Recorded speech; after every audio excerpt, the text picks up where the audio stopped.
The world's starting to wake up.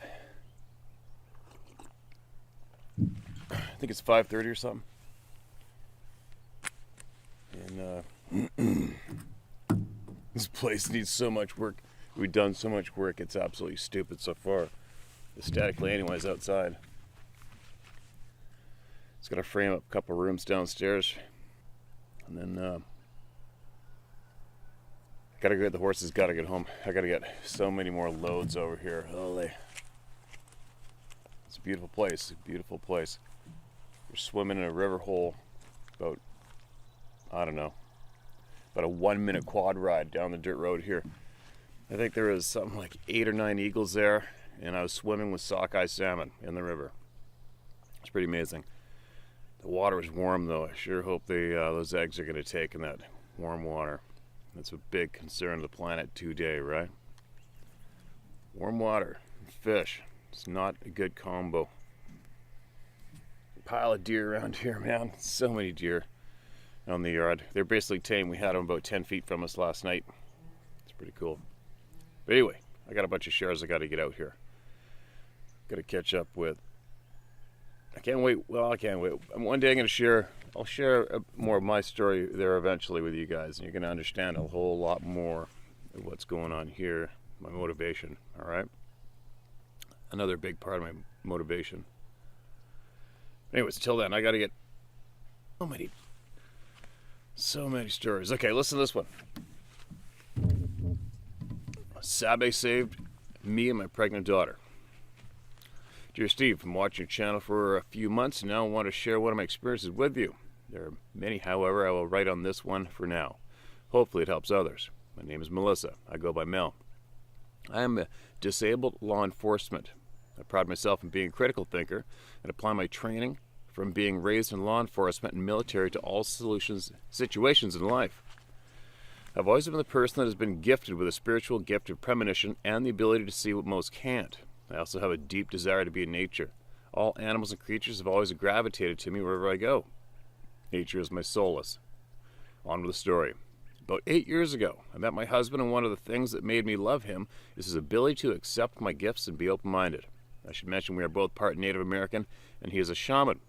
One thing we discussed early on was what I used to call Bigfoot.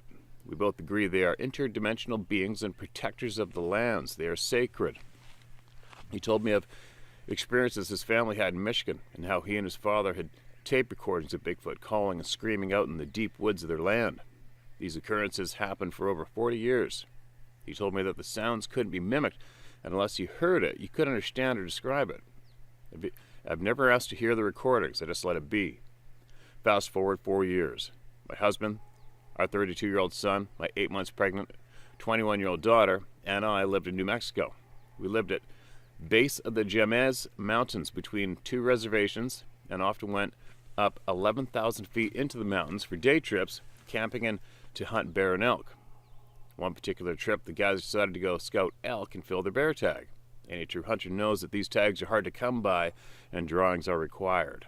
Imagine the excitement they had to have their tags.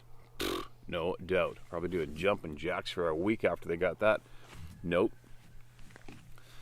My daughter and I stayed behind at a very, very remote campsite, accessible only by 4-wheel drive and hiking in. We had 2-way radios to contact the guys in case of emergency, and of course my daughter and I were both armed.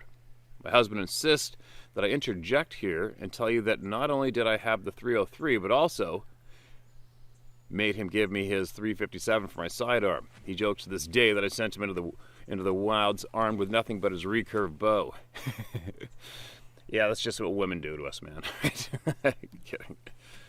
Anyways, my daughter and I walked a ways to use the bathroom in the woods and noticed a very fresh bear claw marks in the pines and decided it was best to go back to camp and light a fire and stay close. We weren't afraid of anything.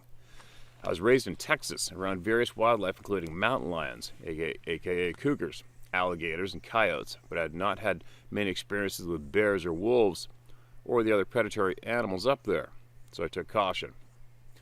The guy's been gone for about 4 hours, and my pregnant daughter and I just cleaned camp and gathered wood, readying for the guy's return around dark. We started to hear noises, mostly regular mountain animals, nothing too serious.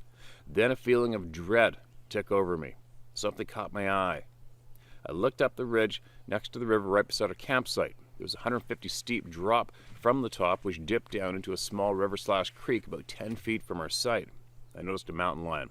It was staring at us and slowly started zigzagging down the steep ridge towards us. At times it would disappear behind brush or boulders. My daughter and I armed and bladed ourselves and tried to make noise to scare it off. It didn't work. The mountain lion kept making its descent. I knew it would have to take its life as it clearly sighted us and was coming. As it clearly sighted us in and was coming. This went on for 20 minutes. I realized that if it made it to the embankment, it could easily jump the river and be on us in seconds. I took aim. It started to scare us, and I directed my daughter to start calling the guys on the radio and let them know we were in danger, and I would be shooting and not to come into camp by way of that ridge and embankment. No matter how much I tried to get a good aim for the shot, the mountain lion would just move enough to where I wouldn't be able to get a clear shot. I realized it was going to make it to the bottom, and as it would inevitably jump the river, was the moment I would have to kill it. It was my only option. The guys were just out of range enough to only get bits and pieces of her transmission as static. We were alone. I took aim and braced my daughter to my back with her 300, and she had my 6. I won't lie, I was terrified it would harm or kill my pregnant daughter. I said a silent prayer, crying out for someone to help. Then a loud booming sound came from the top of the ridge. Large, ominous, pounding footsteps. Bigger than any bull elk, louder than any bear, anything I'd ever heard in all my 41 years. Then the mountain lion stopped dead in its tracks and looked over its left shoulder up to the top of the ridge. This was it. I was about to take my shot, and I had the instant feeling come over me of peace and safety. My daughter asked, "Mom, can I turn your way? But what is that?" I whispered, "Honey, I don't know, but cover your ears and don't move." Then a loud, and I mean loud, booming, bellowing roar/scream sounded out from the top of the ridge. It echoed that whole mountain, it seemed. My daughter and I both shuddered at the sound. You could feel your whole body buzzing from the roar. I didn't dare take my 303 or sight off the mountain lion. If you recall, I said it was about 20 minutes for the mountain lion to zigzag its way down the steep ridge to the creek. When the roar/scream of this creature rang out, the mountain lion made a leap up the ridge and began slipping and scurrying up to the far right away from us and away from the roar. My daughter began frantically calling the guys on the radio, and I did fire off a shot towards the area so the guys would hear us, not aiming at the roaring creature nor the mountain lion, who was clearly running for its life. I cannot lie, and I say I saw Sabe. I can only say I knew what my husband meant when he said, "You'll never be able to describe or mimic the sound. I will never be the same. It does not leave you." Moments later, the guys came running into our sight and asked what all that was. My daughter and I lowered our weapons, speechless. Literally speechless. We heard the loud booming footstep retreat, backing away from the ridge above us. The guys heard it too, and no one dared go after it or try to find it. We simply accepted that something phenomenal had happened and we were safe. It took at least 1 hour for us to try to explain to the guys what happened. We stayed for 2 more days, and the guys stayed closer, but still went out hunting and scouting. My daughter was at the fire, and I was 10 feet from her in the river panning for gold. I heard a voice in my head tell me to get out of the river, and I was not safe there. I didn't question it. I moved my ass as quickly as possible back to my daughter, and we stayed at the fire back to back with our weapons until the guys returned. No one will ever convince us there wasn't a Sabe that saved us. No one could ever convince me that it didn't speak to me telepathically and warn me of the danger around. Needless to say, we packed up the next morning and we went home. We didn't share our story with anyone. We kept it between the 4 of us and haven't told anyone until now to you. I believe in my soul that Sabe saved me and my daughter and my then unborn and almost 3-year-old granddaughter. We did go back to that site and camp several times, and we have all felt at peace there, like a second home, protected and watched over by the guardians of the wilderness. I don't honestly think I want to see one. We all simply accept that they are there and among us. We respect them and their lands and continue to do so wherever we are. Like others that have written to you, I and my husband have been visited and caught glimpses of the Sabe in New Mexico, Colorado, and as we have moved back way out in the boons/country of my native state of Texas. We believe we are visited and protected more because of the experience as a family we had and him his whole life growing up in Michigan. I'll write you and so my husband of our other experiences with Sabe and other phenomenon later. For now, I would like to genuinely thank you for giving me a safe place to tell our story. Thank you for all you do and the knowledge and platform you give us to all open up. Blessings to you, Mel. P.S. You can use my name and keep the story as is. I no longer feel I need to hide it. Thank you again from the bottom of my heart for doing what you're doing. Mel, thank you from the bottom of mine and everybody else's heart for taking your time to share with us. That's quite the story. It's funny, the sound. I don't think I've heard the roar. I haven't heard the bellowing roar yet myself. Like that blood curdling, physically vibrating your clothes and your ribcage scream. I haven't heard that, but I have heard some weird calls. Like I remember the very first time I heard one of these beings make a sound. It was a 3-toned howl, and there's absolutely no way I could even dream of mimicking it. There's just no way. Which is unfortunate, because all I can do is tell people about the sound, right? I mean, I can mimic, you name the game animal around, wolves, moose, elk, whatever, I can mimic basically all the known game animals here, but I can't mimic that sound.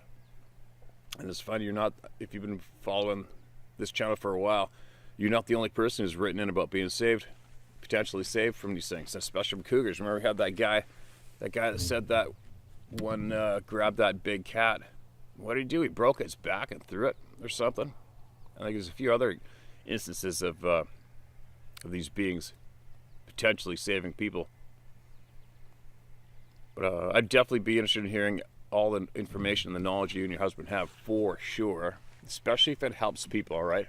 If it helps people, or even if it helps you to get it off your chest, then please, please, please do share it here, all right?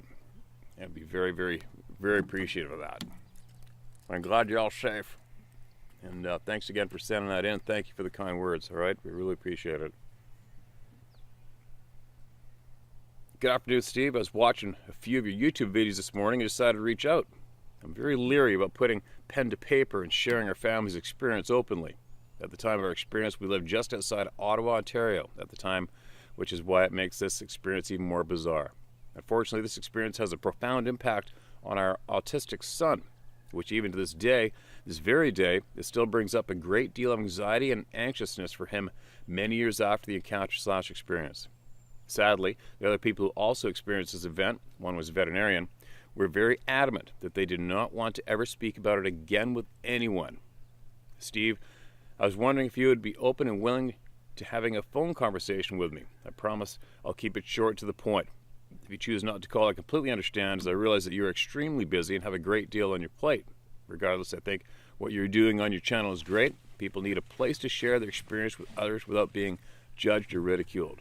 In closing, thank you in advance for taking the time to read my email, and I hope I have the opportunity to speak with you at some point in the near future. Cheers, and stay healthy. Peter. I wouldn't be lying saying I got a list of phone numbers the length of my leg. Holy. It'd be very tough right now. What I'm hoping to do is, there's a big shop/barn behind that camera, and it's going to take a lot of time, a lot of lumber, but I'm going to build something in there that is absolutely amazing. And then I'm going to be set up so I can speak directly to you and others as well, and have people over too. This is a bit of a work in the process. And currently we don't have any service here. There's no landline. The internet comes and goes sporadically. Maybe it'll show up for about 5 seconds every couple hours. So we're basically, what you see and what you hear behind me is what's going on here right now.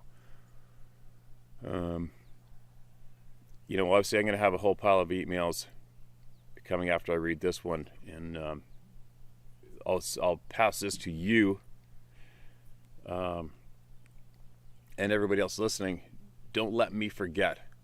All right, so once you see that I am fired up and want to speak openly with the people through me, make sure you get in my face, get a hold of me, and make me aware you're still here then, okay? I guess I should probably be taking down numbers and names, but it's just so much time. It's so much time right now. But anyway, I would be interested. In the meantime, what I am very curious about is knowing why all of your friends, your family, whoever it is, why they do not want to speak about this, why they feel it may not be important enough to share with the public to get everybody up to speed. I'm really curious about that fact, right? I know, I understand that the majority of the reason is because of ridicule, being ostracized in a way from groups of people, right? But at this point of the game, the amount of things going on this planet that have been kept from us, not only this topic, but much, much more, is absolutely sickening to me. It's a big motivator for me to keep going. I'm definitely going to branch into other topics without a doubt. I mean, let's face it, combined around 7 million views a month just on my channel alone. That's a lot of curious minds and voices of the people that deserve to hear as much as we can find out for them, right? And I'm going to go into a tiny little bit of babble here, you guys, and then I'm going to carry on with more stories. But, you know, one thing I noticed was, you know, when I start realizing just how many people are listening, then I realized just how many people we can get true, honest knowledge and important messages to. And then I look at some of the douchebags that have huge, massive audiences and basically have been controlling the narrative, controlling what gets shared with the people on a large scale. And that would be the late night television hosts. And I watch what they're doing. And as you ask questions of why, you go down various rabbit holes, right? You just keep going. Why this? Why that? Why that? After you see one of these things, you realize you're being lied to. And, you know, like I noticed that the main people in the front of the screens that have the biggest numbers, they're obviously controlled. Because I've watched them, a few of them, and all they do with those massive followings is create and help maintain divide amongst us. That's all they do. Their time is dedicated to insulting, belittling. Their time is wasted. They are the most obnoxious wastes of skin that I can observe that have the most audience, that have the largest audience. And it really makes me angry, obviously, but I'm going to bring that up much later and get a little more detailed. I mean, as an example, one of these late night television hosts has an audience of 27 million people, and that's 27 million people that prick is not sharing true, honest knowledge with, that helps the people, makes the people more stronger. That prick amongst many, what they're doing with that audience is creating and maintaining divide. It's easy to see. It's plain, it's just easy to see. Anyways, this coffee's a little strong, obviously, but that's something that really, really concerns me in our society today. And as this gets more popular, we're going to start talking about some more unpopular topics that need to be spoken of to help us become stronger. The people, right? It's very, very important. Now, carrying on. Title still gives me goosebumps. Hello, Steve. I hope this email finds you well. I watch your channel for well over a year now, maybe 2. I live in Idaho near a well-known ski resort. I've hunted the mountains of Idaho for over 28 years now. I've taken moose, goat, pronghorn, numerous deer, and elk over the years. I only say this to preface that I've spent many years in the woods. A couple years ago, my buddy drew a mountain goat tag. We spent many weekends scouting one particular area. We saw goats every day up in that canyon, and many times deer, elk, and bear. We also stumbled across an occasional moose. Opening day finally came, and he decided to hunt with a bow. We did get close enough to a nice billy, but unfortunately never got a good shot. Fast forward 2 weeks. After several days hunting unsuccessfully and seeing a ton of game in the area, he finally harvested a pretty decent billy goat. On that day we were stalking the goat. I had my eyes on several nice mule deer bucks. I was laser focused on the deer while he obviously was focused on the goat. This was 2 weeks before deer opened. He got the billy. I didn't forget about those deer. I was so stoked to get back in there. Well, 2 weeks later found me at the trailhead about an hour and a half before light. It wasn't a huge hike, just fairly far. There's a ton of granite in this canyon and a lot of wildlife. Birds, squirrels, marten, elk, deer, goats, etc. So every time I went into this area, there was one spot that spooked me for an unknown reason. This was the only spot in the trail that had fairly thick Douglas fir trees on both sides. Then you had to cross through a pretty thick patch of willows. This day I was just amped to get up to where I saw those bucks. Well, when I finally got to the spot, where the Douglas fir was, is when it started to change. I entered the thick part of the trees and something growled at me. I've witnessed some strange things, but this growl went straight into my soul. I'm getting goosebumps thinking back on it. I immediately stopped and drew my sidearm. It was a Kimber chambered in .45 ACP with hollow point bullets. I also had a .300 Winchester Magnum in my pack. Somehow, I knew that either one of them weren't enough. I turned my headlamp off and just listened. The forest seemed to go silent. I convinced myself to go forward and nothing happened. I had it all day, didn't see even a squirrel. No goats, no deer, no elk, nothing. This was very strange, although I am glad to be here to tell about it. Now for the really crazy part. The next year there was a hiker that went missing in that same canyon. She has yet to be found. This experience for me has my second guessing going hunting by myself anymore. I love the outdoors, I especially love hunting, but this hits close to home. The missing hiker's name is Fern Baird. I emailed Dave Plattis about it, but like you, I'm sure his email is just crazy overloaded. Steve, I think that I was extremely lucky, and this cannot be a mere coincidence. As far as I know, no one knows where she is or how she disappeared. I don't know if it was not my time or I wasn't the right candidate, but this story needs to be heard. So as far as I know, there was nothing found of her, and this is of hers, and this is still an open case. I believe that these beings are simply getting me prepared to have an encounter. The last couple of years, I've had the sixth sense kicked into high gear several times. I really don't want to join the club, but I feel it's a matter of time. Thank you, Steve, for what you're doing. I truly think that it will help me cope with the inevitable sighting that I believe is coming my way. Keep up the good fight, bud, and you're welcome to my house. Welcome to use my name, Jim Chatterton, Idaho. Right on, Jim. Jim, thanks for that share, man. And it's funny that your opener of that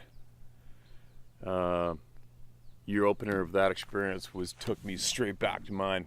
Because every time I hiked up top of that mountain, and I go through that dark pass where it dipped down, and there's a big fir tree near the side of me, and thick brush, and I'd just be shitting myself going through there every time. I couldn't figure out why, until finally that one time on the way back, that thing sitting on the rock looking at me, right? But one thing you can do that I think might be effective is if you don't want to become a member of the club of no return, you just say out loud. As soon as you get out of your vehicle, just say out loud, just leave me alone. I don't want anything to do with you. Leave me alone. I know you're here. You know I'm here. I just want to go hunting. I just want to go grab my meat and go home safely. That's all I want to do. And I've toned it down my words. I would get a little more graphic and not so friendly and kind. For a while, I was saying some pretty nasty things out loud as I'm going through the dark and the timber.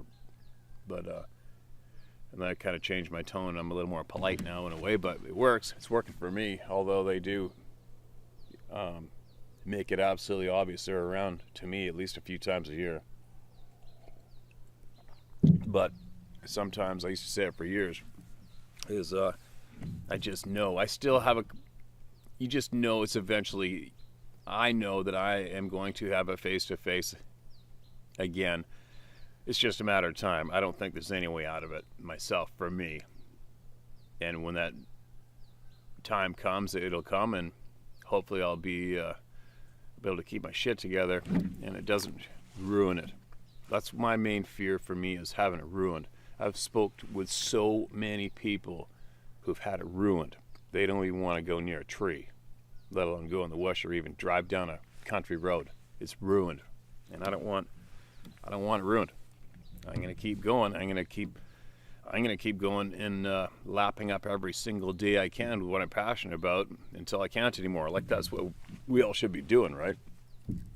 Because if it gets ruined for me, I'm gonna be really angry and bitter about that.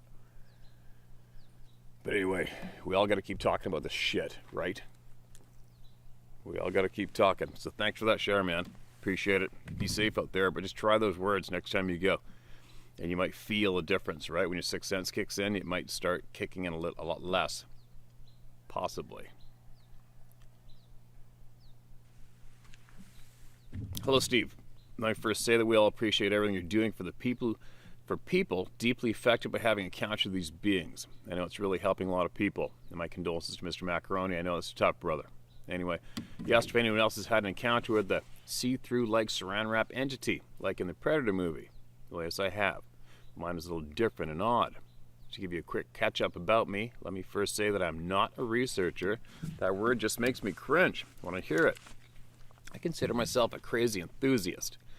I say crazy because not too many people enter the woods to go looking for these things, but I do. Some people get their kicks riding roller coasters. I get mine looking for monsters in the woods.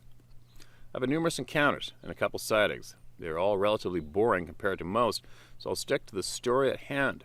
If you want me to email you about my Bigfoot encounters, I can do so later. Also, these all took place in Oklahoma. Of course they did. What doesn't take place in Oklahoma? Man, the stuff that goes on in that state. Now back to my story.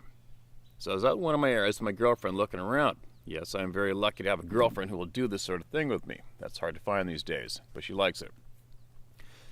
Anyway, we were slowly inching our way through the forest. We go stealth sometimes because there's a lot of whitetail around here, and I like seeing how close we can get and seeing what big bucks they spook up. We were coming upon a ridgeline that overlooked a draw that dropped down below us, which helped us to see deep into the forest. As we get to the crest, something shiny catches my eye. What I see next still baffles me. If you were to hold up a huge sheet of see-through Saran wrap like the size of a 10 by 10 tarp, that's exactly what I saw shimmering next to some pine trees, almost like it was hanging on clothesline and two clothes pins holding it at the top. I then noticed someone or something moving a bit around it. That's when this thing collapsed on itself and was gone. I watched this thing for about 30-45 seconds before it collapsed and went away. I was trying to get my girlfriend to look at it to confirm what I was seeing, but by the time I had her looking in the right spot, it was gone. We walked over to where I believe this took place, and I remember feeling a static feeling, like the environment was charged with energy, never to see anything else. But this area is not far from where I had my close encounter with a reddish-colored Sasquatch. I was setting up a static camera. When I turned around, one was looking at me through some trees. I watched it for about 4 or 5 seconds, and then I turned to get my partner's attention, and when I looked back, it completely disappeared, just vanished. Didn't even hear it move off. Anyway, I have more stories. I also do have a YouTube channel if anyone would like to see the areas I'm talking about. Just remember, guys, I'm not a researcher, I'm an enthusiast. Most researchers are lame, big-headed, and know everything.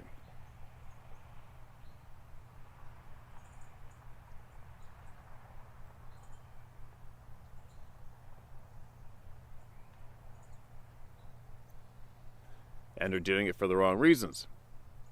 When really every single researcher out there should have a pissed-off mentality about being lied to our whole lives. Hallelujah. And starting helping people who have had encounters instead of trying to have their own. Anyway, keep doing what you're doing, brother. And if you ever want a side channel that has your back, we're willing to help you read emails or whatever I can do to take some of the work off your back. Okay, man, hey, just so you know, no disrespect, I don't have a clue who you are, right? And I just don't promote Sasquatch channels. I'll check you out after this when I get the internet.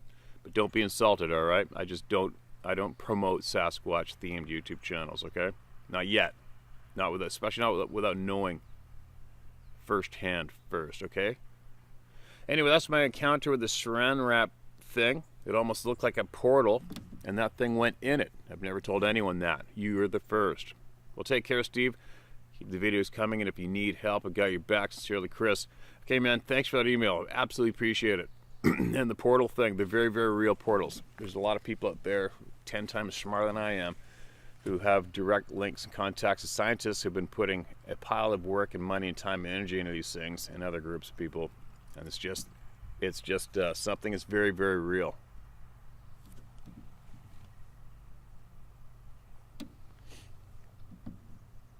And could possibly be quite maybe threatening or dangerous to human beings, right? The amount of people that are going missing, the amount of reports of people just having some very alarming experiences in the woods with disappearing, seeing some kind of apparition in front of them, and almost at times being lured to go into them, right?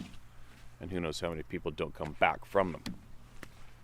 But hopefully we get to the bottom of all the truth soon when it comes to these crazy, strange items that are going on for real around us. Well, we get led to be about as smart as a pickle on average by the people who control the narratives. A little frustrating.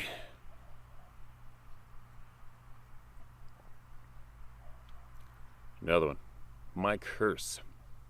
Hey Steve, I'm a huge fan of your channel. Although I do not research Bigfoot because it's like researching whether my car is in the driveway or if my shoes are tied. I had a pretty traumatizing encounter / sighting when I was 15 years old in the Appalachian Mountains, way back in the middle of nowhere. I was buck fever type hunter. I walked and cover a lot of ground in areas that is not accessible by ATV or vehicle. In November of '97, I seen what I could only describe as a werewolf at the time. I took the typical ridicule from friends and family, so I kept to myself for the next 10 years or so.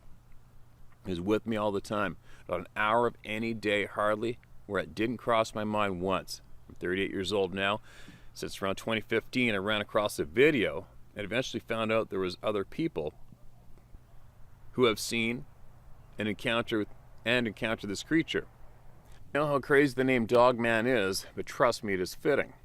But the real reason I'm sending you this email is I've since around 2017, 2018 started going out and actively researching these creatures in the Daniel Boone National Forest with one of the biggest researchers in the field. But I've also found a place here near my home outside Lexington, Kentucky, about 2 years west of the Daniel Boone. I've got the clearest images I personally have ever seen of these creatures. I've got very large track casts. Every picture I have, I've got the videos. Every picture I have, I've got the videos too. I want to thank you for telling these researchers like myself to stop walking in circles with the research they're doing. I was one of those people. As painful as it was to hear, I knew you were right. I switched up everything I was doing and managed to pay off. I got pictures I'm scared to share because they're so clear. And if I can figure out how to attach these pictures to this email, I will. Thank you for what you do. I believe everyone plays a big role, even if it's on different sides of the field. Hearing you being brutally honest gave me the kick in the pants I needed. And also I got growled at by one of these creatures about a week ago while I was filming. I'll also attach it to this email. I've been bluff charged and growled at. I hear that I'm crazy a lot, and maybe I am. I feel I'm just embracing this creature that lives in the back of my mind. I'm well trained in the outdoors. I'm trained well with firearms. I do not push on these creatures or try to provoke them. I've got probably one of the best research spots in the country here in Kentucky. Again, thanks, Steve. I wouldn't be offended if you didn't read this email. I know it's not really your typical big encounter with Bigfoot, but if I ever send you another email to you, just know I give you my word, there's upright walking canines in the national parks and forests around this country. Okay, man. And just so you all know, when I'm reading these emails on my phone, and typically I'll check my inbox on my phone, and I'll save the emails, put them in the folder for the month in my phone. And for the past few months, I just haven't. The internet connection is so poor, it's barely enough. It'll just start to download a photograph, and then it stops. It drives me insane. So what I've had to do in the past was crack open email, they attach pictures, video. Not a chance. It's not going to happen on this thing. And if I share their experience online in the video, what I have to do then is I got to get up from the editing computer, go get the laptop, fire up the laptop, crack open the email, do a search, find the email, download the attachment, save it to a memory stick, unplug that, take it over the editing computer, put it back in, load it, download it in the program. And it was potentially a big process. So for a lot of people who are concerned, curious why I miss on so many photographs or video attachments, that's why. Okay, and furthermore, usually when I'm out here, it's the first time I've read that email, and then I carry on and read 7, 8, 9 more emails, and then I completely forget that there is supposed to be a photograph attached. That's going to change soon, because as soon as I get that shop done, we're going to have high-speed internet here, and all is going to be done in one package. But anyway, thanks for that share, man. And if I can, as soon as I get the internet connection again, I'll go back and I'll try to find that. And if there's something there, and that's another thing too. A lot of people share here. Thousands of people share here, and I appreciate the fact there's a lot of people out there who are curious of these beings. You want to go look into them. You want to go into the woods and look for them, look for signs of them. Amen. That's fine. Whatever floats your boat, right? And as far as sharing here with me, for the people, through me to the people, what I'm after at this stage of the game is I want to either help you get something off your chest in a safe place that'll help you, or at the same time as well, I want anybody out there who has any information that can help the people, share it. That's what I'm after. We're after helping the people. We need all the people to be respected, safe. That'll be my first helicopter. Really? I thought my helicopter days were over.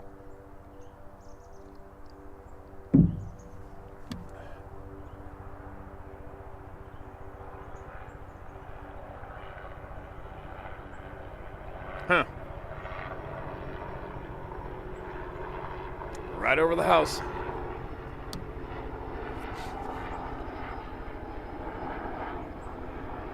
I hate background sound. Hate it. And no, they're not following me. All right? But anyway, yeah, let's end on that note. We need the people, the powers. We need the power to come back to the people. All right? It all begins with knowledge. Good solid knowledge sharing. And honesty. No secrets. No being misled. No wasting time. Speaking of wasting time, not that I feel I've wasted any time, but I got to get my button gear. I don't even know what time it is now. What is it? 6:20 a.m. Got a full day ahead, and I got to make plans of when. I still got to get some more stuff out of the horse trailer so I can leave here 7 hours to get back home and get those horses here. And this is where they're going, right behind me. Well, they'll be running around everywhere, but they'll be right behind me first and keep going on this place, this project. It's a beautiful land, beautiful home, but a shit pile of work, I'll tell you what. And we got a bunch of little baby peep chickens over there that need the chicken coop redone for them so we can put them there to be safe. There's lots to do. I got to go do some guiding here pretty quick. Anyway, keep them coming in, you guys, and I'm going to keep sharing them. All right? Be safe out there.